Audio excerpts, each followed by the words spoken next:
अपना वतन। अस्सलाम वालेकुम, मैं राफ़ा आसिफ, वेलकम टू अपना वतन टीवी।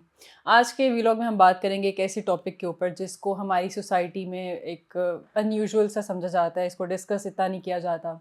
हम बात करेंगे मेंटल हेल्थ पे और इसको क्यों हमारी सोसाइटी में एक स्टिग्मा समझा जाता है। आज के व्लॉग में हम बात करेंगे कि क्यों जो हम लोग हमारी सोसाइटी में यूथ है वो अपनी मेंटल हेल्थ पे बात करते हुए हेजिटेट होती है और उनके लिए अपनी फीलिंग्स को एक्सप्रेस करना, अपने हार्ड टाइम्स को डिस्कस करना इतना मुश्किल क्यों हो जाता है, इतना चैलेंजिंग क्यों होता है। हमारी सोसाइटी में मेंटल हेल्थ को इसलिए भी स्टिग्मा समझा जाता है क्योंकि हमें डर लगता है कि अगर हम अपनी फीलिंग्स किसी से शेयर कर देंगे तो लोग हमें जज करेंगे, हमें डिफरेंट लेबल्स दे देंगे।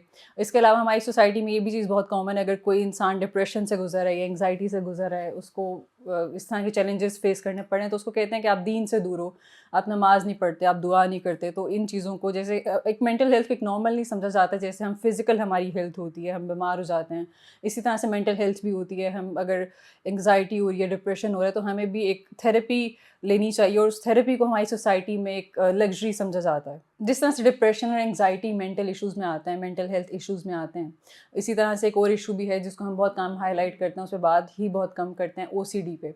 ओसीडी को हम यूजुअली एसोसिएट करते हैं क्लीनलीनेस से या रिपेटिटिव बिहेवियर से, हालांकि इसके और भी बहुत नुकसान आते हैं। हम में से बहुत से लोग साइलेंस में से सफ़र कर रहे हैं, लोगों को इंट्रूसिव थाट्स आती हैं, कंपल्सिव बिहेवियर्स उनको फेस करने पड़ते हैं, इस तरह की अनवांटेड थाट्स आती हैं, डिस्टर्बिंग थाट्स आती हैं उनको, जिससे ओवरकम करना उनके लिए डेली लाइफ में बहुत मुश्किल हो जाता है। लेकिन हमारे यहाँ बहुत से लोग साइलेंस में इस चीज़ से सफ़र कर रहे हैं। सबसे पहले तो हमें एक्नॉलेज करना होगा कि ये सब चीज़ें बहुत कॉमन है। मेंटल, जैसे हम लोग फिज़िकली बीमार होते हैं, इसी तरह से हमें मेंटल हेल्थ का भी बहुत ख्याल रखना चाहिए। अगर हम बीमार होते हैं, हमें कोई फ़िज़िकल पेन है तो हम डॉक्टर को कंसल्ट करते हैं। इसी तरह से हमें इस चीज़ को एक नॉर्मलाइज़ करना चाहिए कि अगर हमें कोई इस तरह की चीज़ें सफ़र करनी पड़ी हैं, कोई डिप्रेस्ड है, कोई एंग्जाइटी का शिकार है या कोई ओसीडी का शिकार है। एक तो ओसीडी की हमारे यहाँ अवेयरनेस बहुत कम है, लोग इसको यूजुअली परफेक्शन से एसोसिएट करते हैं। ये मजाक में हम लोग अगर मजाक कर रहे हैं, कोई इंसान ज़्यादा अगर सफाई पसंद है तो उसको कहते हैं कि आपको ओसीडी है, हालांकि इसके और भी बहुत सारी ब्रांचेज़ हैं, बहुत उसमें हमें डीपली जाना पड़ेगा इसको समझने के लिए और हमारे यहाँ इसकी अवेयरनेस नहीं है।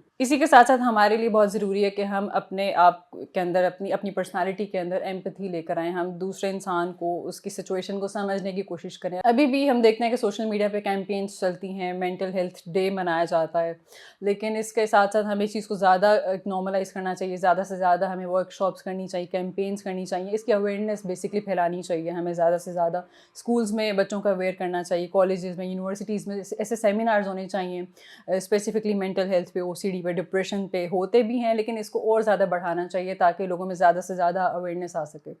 हमें जानने की ज़रूरत है कि मेंटल हेल्थ, या अगर हमें इसी सिलसिले में कोई प्रोफेशनल हेल्प लेनी पड़े किसी साइकेट्रिस्ट से, साइकोलॉजिस्ट से, तो ये एक लग्जरी नहीं है। थेरेपी लग्जरी नहीं होती, एक बेसिक नीड है। जैसे हम फिज़िकली बीमार होते हैं, हम डॉक्टर के पास जाते हैं, तो इसीलिए हमें अगर कोई डिप्रेशन का शिकार है, हम ओसीडी का शिकार हैं, तो हमें एक प्रोफेशनल हेल्प लेनी चाहिए और ये बहुत ज़रूरी है। और हमें अगर अपने सर्कल में कोई इंसान सफ़र करते हुए नज़र आता है तो हमें उसको भी इनकरेज करना चाहिए, उससे बात करनी चाहिए, उसको समझना चाहिए और उसको इनकरेज करना चाहिए कि वो प्रोफेशनल हेल्प ले।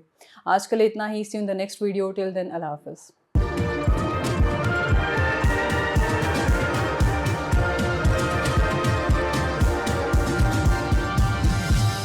You are watching अपना वतन।